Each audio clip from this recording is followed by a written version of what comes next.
Hello दोस्तों, नमस्कार। स्वागत है आपका target PSC with Ankit YouTube channel में। दोस्तों, आज हम भारत शासन अधिनियम 1935 पर चर्चा करने वाले हैं। पूर्व की वीडियो में मैंने आपको बताया था कि सन 1919 का अधिनियम और 1935 का अधिनियम आपके परीक्षा के सिलेबस में सीधे रूप से मेंशन किया गया है। दोस्तों, आइए हम प्रारंभ करते हैं भारत शासन अधिनियम 1935। दोस्तों, भारत शासन अधिनियम 1935 को जानने के लिए हमें इसकी पृष्ठभूमि को जानना होगा।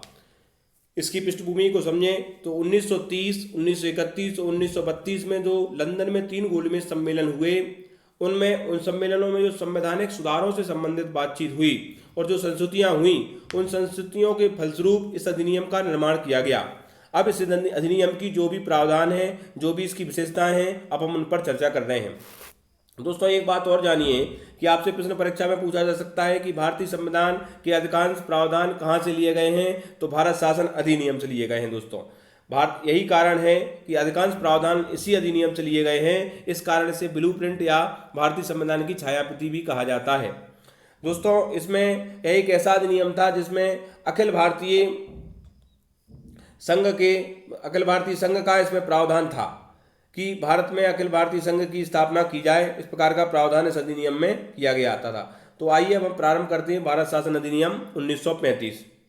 अब 1935 अधिनियम को हम जानते हैं कि आप जानते हो कि भारतीय संविधान भी एक विस्तृत लिखित एवं निर्मित संविधान है। इसी प्रकार से भारतीय शासन अधिनियम 1935 को भी आप विस्तृत प्लेग वाला अधिनियम कह सकते हो। दोस्तों, यह अधिनियम कम और संविधान कहीं ज़्यादा था। क्योंकि यह विस्तृत प्लेग वाला अधिनियम था, इसकी विस्तृतता इतनी थी कि इसमें 321 धाराएं, 14 भाग और 10 परिशिष्ट और 10 अनुसूचियां इसमें थीं। इसलिए इसमें इसको विस्तृत प्लेग वाला अधिनियम कहा जाता है। और दोस्तों, एक और, हम जब भी किसी भी एक विषय वस्तु पर चर्चा करते हैं तो उसकी एक प्रारंभिक प्रस्तावना होती है, उसका एक उद्देश्य होता है। तो दोस्तों, 1935 के अधिनियम के बारे में यह कहा जाता है कि यह प्रस्तावना रहित अधिनियम था।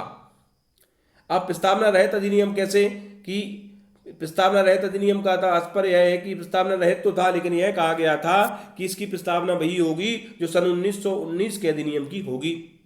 अब सन 1919 के अधिनियम की क्या प्रस्तावना होगी, तो उसके लिए यह कहा जाता है कि जो 1916 का अधिनियम था, अब हम इसको देखो एक आपको चार्ट के माध्यम से बताते हैं।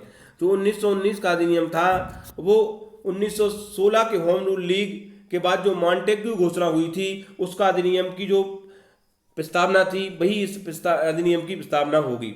अर्थात आप कह सकते हो कि 1935 का अधिनियम प्रस्तावना रहित अधिनियम था। उसमें यह कहा गया था कि वही प्रस्तावना होगी जो सन 1919 के अधिनियम की प्रस्तावना होगी। उसमें भी यह है कि जो मॉन्टेग्यू घोषणा के द्वारा जो प्रावधान किया गया था वही प्रस्तावना, इसकी प्रस्तावना रखी गई। अब दोस्तों, चलिए आगे चलते हैं। दोस्तों, हमने आपसे वो बताया था, एक फ्लो चार्ट भी इसके लिए बताया था कि इसमें कि आपका जो द्वैध शासन है, द्वैध शासन प्रांतों में प्रारंभ होता है सन 1919 के अधिनियम द्वारा। और दोस्तों, यह प्रांतों में जो लागू द्वैध शासन था यह खत्म होता है 1935 के अधिनियम में। लेकिन दोस्तों, अगर आप देखेंगे केंद्र में द्वैध शासन की स्थापना किस अधिनियम द्वारा की गई, तो वो सन 1935 के अधिनियम द्वारा केंद्र में द्वैध शासन की स्थापना की गई है। आप ऐसे समझ सकते हो कि द्वैध शासन की स्थापना 1919 के अधिनियम से होती है, प्रारंभ यहाँ से होता है, और इसकी समाप्ति 1935 के अधिनियम में हो जाती है प्रांतों में। और केंद्र में, जैसे ही प्रांतों में खत्म होगी तो केंद्र में जो है आपकी द्वैध शासन की स्थापना कर दी गई है। अर्थात आप कैसे हो तो प्रांतों को स्वायत्तता किस अधिनियम द्वारा दी गई है, तो उसका आंसर होगा 1935 का अधिनियम। आपसे प्रश्न पूछा जाता है केंद्र में द्वैध शासन के प्रावधान की बात किस अधिनियम में की गई है, तो वह है सन 1935 का अधिनियम। दोस्तों, इसके लिए हमने फ्लो चार्ट भी बनाया था 1919 का अधिनियम। अगर आपने पिछली वीडियो नहीं देखी है तो कृपया करके आप पिछली वीडियो देखें ताकि आपको यहाँ की वीडियो का समझ में आए। तो दोस्तों, अब हम आगे की चर्चा करते हैं कि हमने बताया था आपको द्विसदनी विधायिका 1919 के अधिनियम में केंद्र में द्विसदनी विधायिका का प्रावधान किया गया था। लेकिन द्विसदनी विधायिका केंद्र के साथ साथ कुछ प्रांतों में भी लागू की गई और इसमें प्रांतीय विधानमंडलों का विस्तार किया गया और इसके साथ साथ प्रांतीय विधानमंडलों के विस्तार के साथ साथ जो 11 विधानमंडल, जो 11 प्रांतीय उनमें विधानमंडल के साथ साथ 6 विधानमंडलों में आपकी विधान परिषद की भी प्रावधान किया गया। वो कौन कौन से थे? उनमें से एक यूपी भी था, इसको संयुक्त प्रांत उस समय कहा जाता था, असम, बंगाल, मद्रास और मुंबई। यहाँ पर दोस्तों द्विसदनी प्रांतीय विधानमंडलों का यहाँ पर विस्तार किया गया। आपसे प्रश्न पूछा जा सकता है कि केंद्र में द्विसदनी विधायिका का प्रारंभ कब हुआ? तो 1919 के अधिनियम में। दोस्तों प्रांतों में द्विसदनी विधायिका कब से आ गई? तो 1935 के अधिनियम द्वारा। दोस्तों कई परीक्षाओं में आपसे यह क्वेश्चन पूछा गया है, इसलिए आप कंफ्यूज ना हो और इसका बेहतर आंसर आप दे सकें और अपने तथ्यों को मजबूत करें, अपने बेसिक्स पर पकड़ करना प्रारंभ कर दें।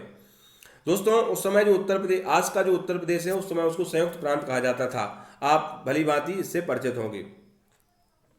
अब दोस्तों इसमें अखिल भारतीय संघ की प्रावधान के साथ साथ संघीय शासन की स्थापना का प्रावधान किया गया। तो दोस्तों संघीय शासन की स्थापना का प्रावधान था, इसको यहाँ पे जो विषयों को है वो 3 भागों में बांटा गया। दोस्तों संघ सूची आज वर्तमान में है भारतीय संविधान के 7वीं अनुसूची में आपको देखने को मिलेगी यह व्यवस्था। संघ सूची जिस पर कानून बनाने का अधिकार इस पे आपको केंद्र को होगा, राज्य सूची जिसमें कानून बनाने का अधिकार राज्य विधानमंडल को है, और संवर्ती सूची जिस पर कानून बनाने का अधिकार केंद्र एवं राज्य दोनों को है। अर्थात संवर्ती सूची में ऐसे विषय आते हैं जिस पर केंद्र और राज्य दोनों कानून बना सकते हैं। साथ ही दोस्तों एक और शब्द आता है अवशिष्ट शक्तियां। तो दोस्तों अवशिष्ट को इंग्लिश में कहा जाता है रेजिडुअल पावर्स। रेजिडुअल जो रेजिडुअल शब्द से मिलकर बना है उसका अर्थ होता है बचा खुचा, अर्थात जो भी बचा हुआ है। तो अवशिष्ट शक्तियों पर कानून बनाने का अधिकार गवर्नर जनरल या वायसराय के पास हुआ करता था। अब संघ सूची में उस समय कितने विषय थे? तो 59 विषय थे, 1 कम 60। राज्य सूची में कितने थे? 54 विषय थे। संवर्ती सूची जिसमें विषय थे 36 विषय। आपको इतना समझना होगा, कभी कभी इन विषयों के बारे में भी आपसे पूछ लिया जाता है। तो आशा करता हूं कि आप यहां तक समझ चुके होंगे। अब दोस्तों हम आपको एक और इसके तरफ ले चलते हैं। दोस्तों भारत परिषद को इस समय भारत परिषद को समाप्त कर दिया गया है और विवादों को निपटाने के लिए संघीय न्यायपालिका की स्थापना का प्रावधान किया गया। तो संघीय न्यायपालिका की स्थापना 1935 के अधिनियम में इसका प्रावधान किया गया और संघीय मामलों के निपटारे हेतु 1 अक्टूबर 1937 को दिल्ली में इसकी स्थापना की गई। लेकिन दोस्तों आपको यह जानना है कि यह सुप्रीम नहीं था। दोस्तों यहाँ पर सुप्रीम जो होती वो ब्रिटेन में जो प्रीवी काउंसिल थी उसको प्रीवी काउंसिल सुप्रीम कोर्ट थी, अर्थात अंतिम अपीलीय न्यायालय नहीं था। यह अंतिम अपीलीय न्यायालय प्रीवी काउंसिल था जो ब्रिटेन में थी। अब दोस्तों 1935 के अधिनियम में जो भारत से उस समय बर्मा कहा जाता था, जो आज का म्यांमार है, भारत से बर्मा को भारत से अलग करने की बात की गई।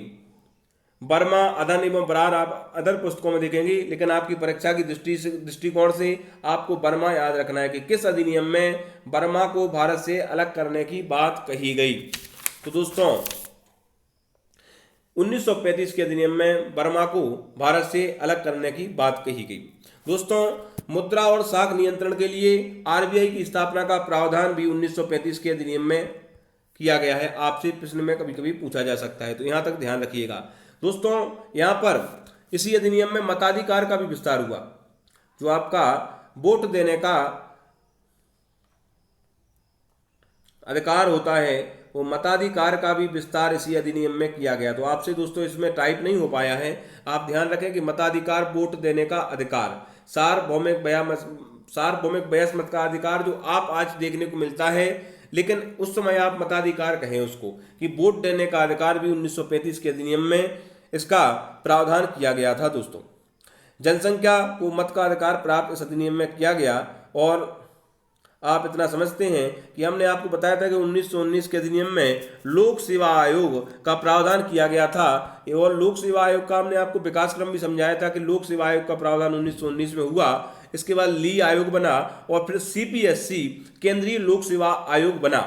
सीपीएससी के बाद दोस्तों 1935 के अधिनियम में इसको FPSC federal public service commission प्रांतीय, इसमें आपको जो है आपका फेडरल लोक सेवा आयोग, दोस्तों यहाँ पर प्रांतीय सेवा आयोग भी प्रावधान किया गया, और संयुक्त जो JPSC joint public service commission कहा जाता है उसका भी इसमें प्रावधान किया गया। तो दोस्तों कुछ चीज़ें इसमें आपको याद रखनी होगी। जब मैं आपको इसका प्रश्न श्रृंखला, इसकी जब प्रश्नोत्तर सीरीज आपके लिए लाऊंगा तो उसमें आपको बेहतर तरीके से इनके प्रश्नों का अभ्यास कराऊंगा, क्योंकि दोस्तों कई कई विद्वानों का और जो परीक्षा विशेषज्ञ हैं उनका भी मानना यह होता है कि आपको किसी भी विषय को पढ़ने के उपरांत उस पर आपको गहन अभ्यास करना चाहिए, ताकि परीक्षा हॉल में आपके साथ कोई असमंजस वाली स्थिति ना बने और आप प्रश्न गलत ना करें। तो दोस्तों अब हम सम अप करते हैं, हमने आपको इस अधिनियम में क्या क्या बताया है। दोस्तों द्वैध शासन की समाप्ति हुई, प्रांतों में द्वैध शासन की समाप्ति और केंद्र में द्वैध शासन को लगाया गया। संघीय न्यायालय की स्थापना भी की गई, लेकिन अंतिम अपीलीय न्यायालय प्रीवी काउंसिल था। संघीय शासन की व्यवस्था की गई, जिसमें 3 विषयों को बांटा गया, यूनियन लिस्ट, स्टेट लिस्ट और कंकरेंट लिस्ट।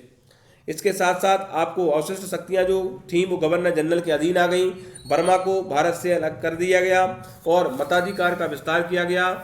अब दोस्तों इतना सब जानने के बाद अपने जो उस समय के तत्कालीन विद्वान थे उन लोगों ने विभिन्न विभिन्न प्रकार की प्रतिक्रिया दी और पंडित जवाहरलाल नेहरू ने इसको दास्ता का नया चार्टर कहा और यह भी कहा कि यह अधिनियम अनेक ब्रेकों वाला है परंतु इंजन रहित मशीन है। दोस्तों इसमें ब्रेक तो है लेकिन इंजन नहीं है। ये पंडित जवाहरलाल नेहरू की प्रतिक्रिया थी। कांग्रेस ने भी इसको अस्वीकार किया था उस समय, और इस समय पंडित जवाहरलाल नेहरू बहुत बड़े नेता के रूप में माने जाते थे। चक्रवर्ती राजगोपालाचारी ने इस अधिनियम को द्वैध शासन पद्धति से भी अधिक बुरा एवं बिल्कुल अस्वीकृत बताया। दोस्तों परीक्षा में कभी कभी इनके कथन पूछ लिए जाते हैं और उसमें नीचे दिया रहता है कि यह कथन किस विद्वान का है, यह कथन किसने कहा है। और मोहम्मद अली जिन्ना, इन्होंने इसको पूर्ण रूप से रद्दी, बुनियादी रूप से बुरा और अस्वीकार करने योग्य बताया। तो दोस्तों अब 1935 का अधिनियम के बाद हम एक दिन कैबिनेट मिशन पर अगली वीडियो में कैबिनेट मिशन पर चर्चा करेंगे। उसके बाद भारतीय स्वतंत्रता अधिनियम 1947 की चर्चा करेंगे और जितने भी संवैधानिक विकास क्रम से प्रश्नोत्तर बन सकते हैं, राष्ट्रीय आंदोलन से जुड़ा जो हमारा संवैधानिक विकास के कुछ तथ्य जुड़े हुए हैं उन पर भी दोस्तों हम चर्चा करेंगे। और अगली वीडियो में जो अगली आने वाली वीडियोज हैं उनमें हम संवैधानिक विकास से जितने भी प्रश्न बन सकते हैं उन सभी प्रश्नों पर चर्चा करेंगे। दोस्तों वीडियो देखने के लिए बहुत बहुत धन्यवाद, साधुवाद आपका। आपसे एक प्रश्न पूछ रहे हैं कि जो हमने सुप्रीम कोर्ट की स्थापना का प्रावधान किस अधिनियम में बताया था, उस अधिनियम को दोस्तों कमेंट में बताएं किस अधिनियम में सुप्रीम कोर्ट की स्थापना का प्रावधान किया गया था शुरुआत में ही प्रारंभिक तौर पर। तो अब आप इसको आंसर बताइए। दोस्तों वीडियो देखने के लिए धन्यवाद और दोस्तों वीडियो अधिक से अधिक बार देखें, वीडियो को शेयर करें, लाइक करें, सब्सक्राइब करें और ज़रूरतमंदों तक इसको पहुंचाएं। दोस्तों 1935 और 1919 के अधिनियम को जो मैंने बताया है इससे बाहर नहीं जाएगा प्रश्न। तो दोस्तों मिलते हैं अगली वीडियो में। जय हिंद, जय भारत।